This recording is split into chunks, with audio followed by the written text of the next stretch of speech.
So this genuinely is probably the best trailer from the Chibnall era, I think. Yes, it is the Revolution of the Daleks trailer finally here, and there's lots to break down here, so I'm just going to get straight on with it, and sorry if you hear keyboard clicking, I'm just scrubbing through the trailer so I can see what's going on. So obviously we open with a shot of the prison. Not much to talk about there. We've seen basically this exact same shot at the end of The Timeless Children, and then a shot of a door opening to reveal the 13th Doctor, who's wearing a new prison thing with a sash with some sort of numbers on. Again, not much to break down there. And then instantly after that, we get the most talked about shot in the entire trailer, which is the one of the Doctor and her prison mates.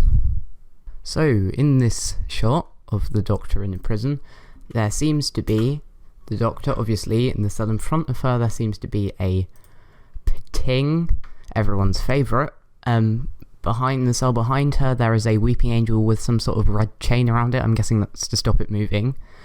On the cell left to her, lots of people are saying Cyberman. I don't think Cyberman. Looks to me like a Stenza. And then bottom left of the screen, there's a cell which looks to have Androvax from the Sarah Jane Adventures in, which would be very interesting, because in the Sarah Jane Adventures, Androvax looks extremely similar to that. Again, it could be a Thajarian head, but I think Androvax, because you can see he's got yellow coloured hands, and Androvax himself was a fugitive of the Judoon. He was a Judoon fugitive, which is what the Doctor was. There is also a Cyberman in the shot, but not the one everyone's saying. In the cell on to the right, the Weeping Angel, right at the beginning of that shot, you can clearly see a Cyberman there. The gathering coil from the woman who fell to earth is in one of the cells. There's a giant cactus thing, which could be something like a crinoid, or could be Meglos, potentially. It's a familiar looking thing in the cell behind the Weeping Angel. Looks like some sort of Skithra thing, I don't know. And then there's some sort of spider type thing. Many people are saying it could be a macra, could be one of the giant spiders from the Arachnids in the UK episode, which was the first one to feature Jack Robertson. And one of the cells, which is the cell next to the Weeping Angel, or it looks to be the cell next to the Weeping Angel, there is a Dreg, and there's some sort of tentacle thing at the back which comes over, which to me looks like the 456 from Tortured Children of Earth, which will connect to the whole Captain Jack Harkness thing. But again, this is just all speculation. None of these might be right. They could all be wrong, but then again, they could all be right. But there are going to be some fun Easter eggs in this prison. Then we have again a shot of the Doctor in prison. She's looking out into space, and a shot of Jack talking to the companions. And then, interestingly, we're back to the classic-looking TARDIS, and they copied it in post-it notes and things, obviously research about where this Dalek could have come from. There's a shot of Yaz with some post-it notes behind her. I can't make out what's on any of the post-it notes, but there's a drawing on one of them. She's obviously being shown the Dalek on Graham's phone. Just looking, I can't really see what's on any of the post-it notes. There's writing on a lot of them, but again, you can't make it out. Some more shots of the companion in the TARDIS.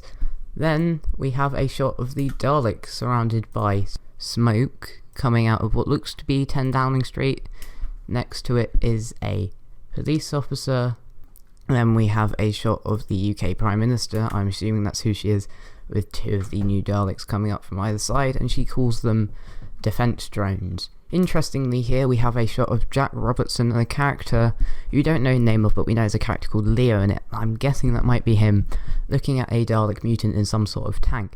Now, it's interesting because there was a theory going around that these were human-made Daleks and robots or something.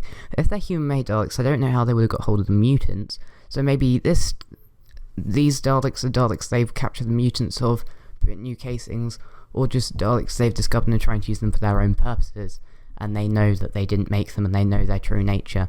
Unlike as opposed to something like Victory with the Daleks, where they believed they'd made them and they believed they were good. And then we have another shot of Jack Robertson talking to that character. Yes, again, another shot of Jack Robertson, but it appears to be the UK Prime Minister.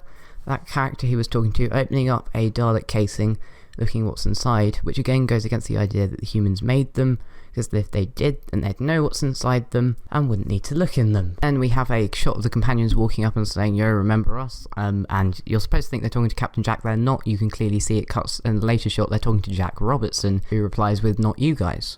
And then we have a shot of Captain Jack saying he's immortal. I'm guessing this is after he's been killed by a Dalek or something. I'm guessing he was killed by a Dalek, seeing as this is a Dalek story.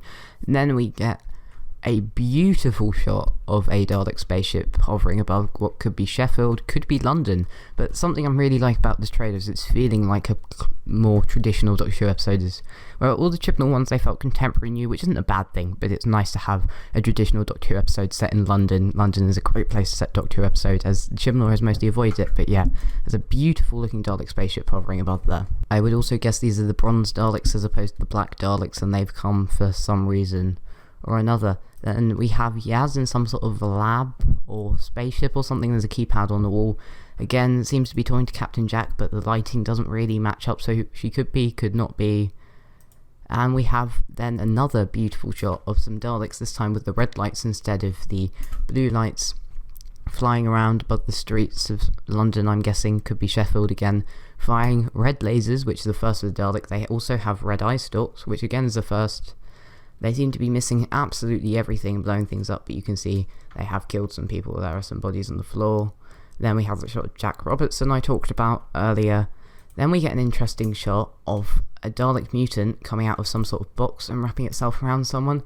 Could be Jack Robertson, could be Jack. It looks like it might be Jack. Then we have a really interesting shot, something that reminds me a lot of New Earth. There are these tanks with Dalek mutants in. They seem to be some sort of Dalek factory or something, or Dalek mutants they've captured. But this is again really interesting, and this isn't going to be a normal Dalek story. It's not just going to be Daleks come invade. It's going to be, I think, more interesting than that, and this is really exciting. Then we have a shot of Ryan and Graham. Not really much to talk about there. There is some sort of green display thing at the side, but again, not much. Close up on Jack firing his sonic blaster with the squareness gun pattern coming out. That's what I like to see. As to what he's blasting at, it could be a Dalek mutant, as after this shot of a Dalek gun close up and it just turning around, we see a Dalek mutant jump onto the back of Yaz. And that's really all we have for the trailer. There is a final shot of the Doctor in prison saying, "Stay strong, people are waiting for you." And then it ends with saying it's New Year's Day. Yes, it's New Year, not Christmas, which is not ideal, but it's not as bad as I first thought it would be if it was on New Year's Day. I'm not feeling too bad as this episode looks great. But yeah, that's all we've really got to break down from this trailer. There isn't, well, I say there isn't a great deal. There is a lot to break down, but there's not really many hidden things in the back of shots. It's mostly that one shot which has a lot of Easter eggs for people to discover. But apart from that, it was a great trailer. I would say it's the best of the Chibnall era. And that's all I really have to say on the subject. Tell me what you think down in the comment section below. Have you spotted any monsters in the prison that I didn't? But in the meantime, I've been Sideman Alpha, and from me for now, it's goodbye.